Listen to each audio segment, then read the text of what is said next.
देश में school fee इस वक्त चर्चा का विषय बना हुआ है। सारे नागरिक यानी कि पूरे देश में लोगों की मांग है कि प्राइवेट स्कूल जो कोरोना काल के 3 महीने रहे हैं इसकी फ़ीस माफ़ करें। ऐसे में हम पहुंचे हैं केशव इंटरनेशनल स्कूल पर, जहां पर हमारे साथ मौजूद हैं शारदा ग्रुप के संचालक ओम जी शर्मा। हम इनसे बात करेंगे और इनकी एक पहल के बारे में जानेंगे जिसकी काफ़ी प्रशंसा हो रही है। ओम सर, जो है आपके बारे में कहा जाता है कि आप शिक्षा जगत में झाबुआ जिले में एक बड़े नाम है, और हमने सुना है कि आपने एक अनुकरणीय पहल की है। आप कुछ रियायत देने जा रहे हैं अपने यहाँ पढ़ने वाले स्टूडेंट्स को। वो क्या पहल है, थोड़ा सा बताएं दर्शकों को। हमने कोई बड़ी पहल तो नहीं की है, लेकिन हमारा जो ज़िला है जनजाति बाहुल्य ज़िला है, और आरटी के माध्यम से शासन ने 25% बच्चों को निःशुल्क पढ़ाने के लिए कहा है। हमारी संस्था में 25% बच्चे पढ़ते हैं निःशुल्क, लेकिन मुझे उन बच्चों की चिंता है जिनके परिवार निम्न मध्यम वर्ग के रहने वाले हैं।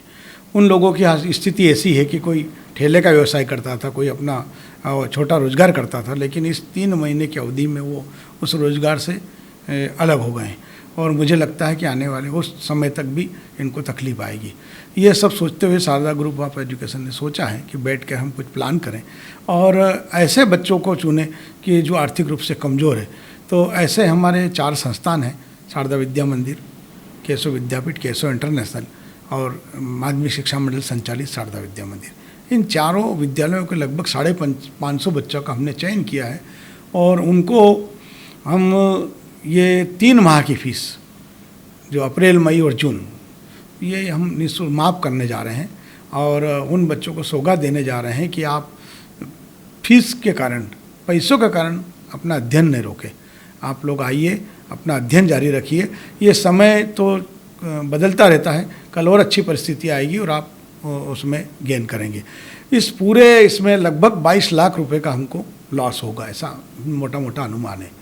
लेकिन इस सब की पूर्ति के लिए भी हमारा शिक्षक वर्ग बहुत अच्छा आगे आया है।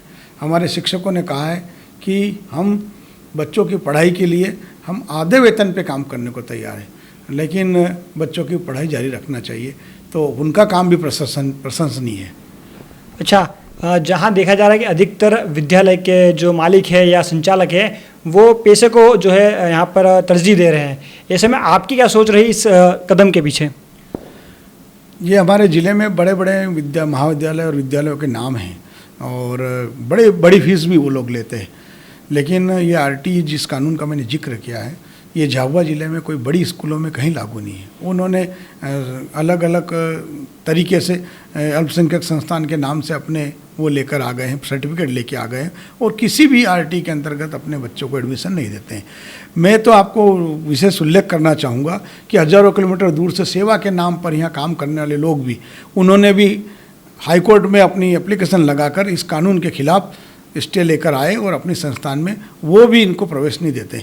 तो मैंने जनजातीय क्षेत्र के बच्चों को ढूंढ के प्रवेश दिया है, और मैं ये चाहता हूँ, हमारे मन में भी ये चीज़ आई है कि वो तो ठीक है, उनके साथ साथ उससे ऊपर वाले लोग भी शिक्षा से वंचित न रहे, इसलिए इस कदम को हमने उठाया है। अच्छा, जैसा कि आपने बताया इसमें आपको 22 लाख के आसपास का जो नुकसान होगा, तो ऐसे में आपका आगे के लिए रिवेन्यू मॉडल क्या रहने वाला है? क्या उसमें कुछ बदलाव आएगा जो वर्तमान में उससे? ऐसा है कि जीवन से पैसे की तुलना नहीं की जा सकती है। व्यक्ति बचेगा तो ये सब साधन सब काम आएंगे। ये महामारी, विश्व की महामारी, लोग बताते हैं कि द्वितीय विश्व युद्ध के समय भी कोई बसें बननी हुई थी, ट्रेन बननी हुई थी, वायुयान बनने हुए थे, लेकिन आज की परिस्थिति में हमको अपना जीवन बचाना है। तो जीवन बचाने में एक छोटा सा योगदान हमारी संस्था दे रही है। मुझे लगता है कि ये अन्य लोगों को भी ऐसा करना चाहिए। ये कोई बहुत जीवन के सामने 22 लाख रुपए कोई बड़ी चीज़ नहीं होती है। इतने बच्चे शिक्षा प्राप्त करेंगे तो निश्चित है कि वो जीवन भर हमको याद रखेंगे।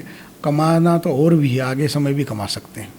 अच्छा, सुरक्षा की दृष्टि से एक प्रश्न पूछना चाहूँगा कि मान लीजिए कुछ समय बाद वापस से स्कूल जब चालू होंगे, बच्चे आना शुरू होंगे, तो इस वक्त आपको क्या लगता है कि किन चीज़ों की जो है सावधानी रखना आवश्यक होगा, और क्या बदलाव होंगे स्कूल आने के बाद उनके यहाँ पर पढ़ाई में? अच्छा प्रश्न आपने किया है। महत्वपूर्ण बात यह है कि हमने सबसे पहले इस स्वच्छता और सुरक्षा, इस विषय को लेकर सबसे पहले छोटे लोगों की बैठक करी झाबुआ में। हमारे यहाँ जो काम करने वाले लोग हैं, स्वच्छता कर्मी हैं, उनकी बैठक करके उनका सम्मान, उनका अभिनंदन किया है और उनको प्रशिक्षण दिया है कि जब बच्चे आएंगे ज़्यादा आपके टच में रहेंगे तो आप हमारे रूम को कैसे सैनिटाइज करोगे, आप बच्चे आएंगे उनके सुरक्षा हाथ और इनको स्वच्छ कैसे रखेंगे, और साथ में वो हमारे जिन साधनों का उपयोग करेंगे वो स्टरलाइज कैसे होंगे, ये सब चीज़ें उनको हम पहले उनको प्रशिक्षण दिया। उसके बाद हम हमारे शिक्षकों को प्रशिक्षण देंगे और हमारी अगली कड़ी में जो रहेगा वो हम विद्यार्थी को प्रशिक्षण देंगे कि आप विद्यालय में आएंगे तो सोशल डिस्टेंसिंग का पालन कैसे करेंगे।